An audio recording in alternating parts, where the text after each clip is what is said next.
shikin jini a cikinsa akwai wuya zai saki na dama yan mata. Kyalkyal banza na yi sabo da shi kaji, mai raba ni da shi kamar zai kisan kai na in kaji. Kyalkyal banza zan so ki bani dukkanin hankalinki. Kyalkyal banza ba na so rike abinki, na so ki zam kamar kowa ba ruwanki, domin ki shiga zuciyata kin kwashe maki. Shawarar na baki guda ba batun karki, kin san da ni da ke ba a jin kan mu yan mata.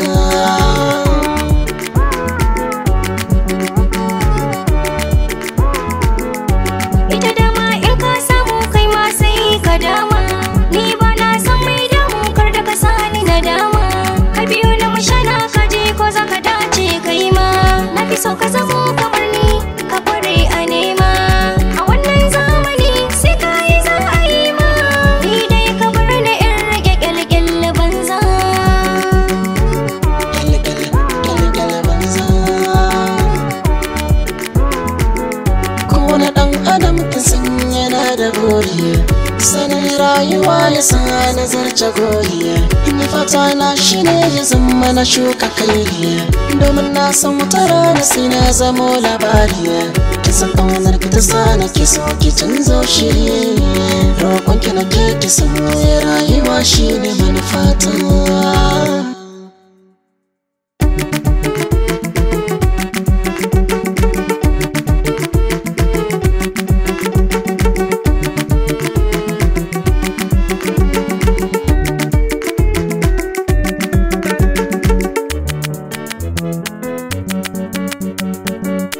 Kyalkyal banza bai hana soyayya, ni dai ka bar na hakan nai niyya.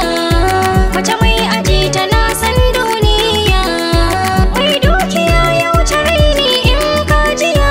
Kai ka sani in baka da shi ka zamo a baya, ko so kake mu zam ɗaya ni da kai mu tashi banza.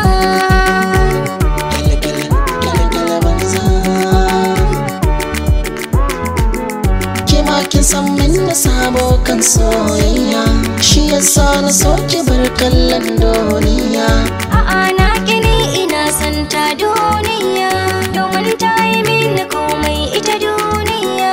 A'a ki daina zancen nan ba na so ki sha wuya, daure ki zo mu ce zana ne ki gata,